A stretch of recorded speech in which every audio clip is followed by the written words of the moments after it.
Il est bientôt 11h30 sur Europe 1. On passe au journal de la santé avec Elisabeth Assayaï. Le sport est de plus en plus souvent prescrit, notamment aux patients atteints de cancer. Ça peut même les aider à guérir.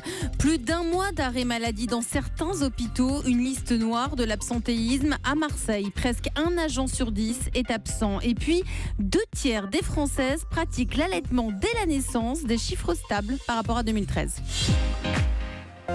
Allez, on commence avec cette information. Le sport est de plus en plus souvent prescrit, surtout aux patients atteints de cancer. D'ailleurs, le sport sur ordonnance est désormais inscrit dans la loi, notamment pour prévenir les maladies de longue durée. Toutes les compilations d'études le confirment.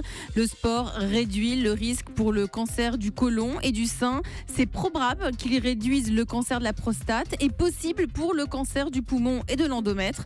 Écoutez le reportage de Ariane Lavrieux pour Europe 1.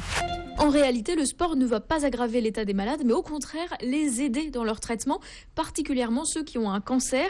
C'est le cas de Cathy Binot, elle a un cancer du sein depuis 2 ans et dès le début, en plus de la chimio, elle a commencé le sport à l'hôpital, tennis, marche nordique et escrime. Ça fait partie du traitement en intégralité et c'est phénoménal ce que ça peut faire comme bien.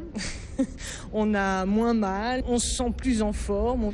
Je pense que ça lutte contre la maladie parce qu'on pense à autre chose et on voit tout en positif. Son médecin Caroline Cuvier à l'hôpital Saint-Louis supervise ses cours de sport pour les patients. Elle préconise 2h30 par semaine. C'est clair que les patientes qui pratiquent une activité physique comme ça régulièrement, ça améliore la tolérance au traitement. Ça améliore le schéma corporel chez ces patients qui des fois ont perdu le sein, ont perdu leurs cheveux. L'activité physique diminue les récidives et diminue la mortalité par cancer, en particulier le cancer du sein. On doit encourager les patients à pratiquer le sport à partir du moment où elles ont un diagnostic. Et comme le sport limite les rechutes cancéreuses, ça pourrait faire économiser beaucoup à la sécurité sociale. 600 millions d'euros si seulement 1/3 des patients en cancérologie pratiquaient une activité sportive. Voilà donc pour ce reportage. Il faudrait peut-être considérer le sucre comme une drogue pour mieux traiter l'obésité. C'est ce que recommandent des chercheurs australiens qui ont mené une étude. La consommation régulière de sucre a le même effet que lorsque l'on est accro à des drogues comme l'héroïne ou la cocaïne. Et cela conduit à une réduction des niveaux de dopamine qui entraîne le besoin d'une plus grande consommation encore et encore pour jusqu'à atteindre le même niveau de récompense dans le cerveau. Et c'est ça qui crée un phénomène d'addiction.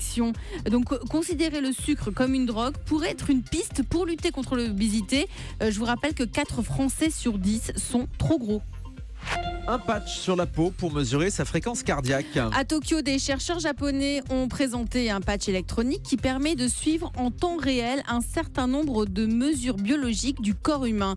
Une équipe de cette université donc de Tokyo a dévoilé un nouveau film comme un petit plastique ultra mince et ultra souple proche d'un patch qui se colle. Il permet de suivre en temps réel des mesures comme le niveau d'oxygène dans le sang, la fréquence cardiaque. Il est très simple à utiliser. Les scientifiques conseillent de le fixer directement sur le dessus de la main et il est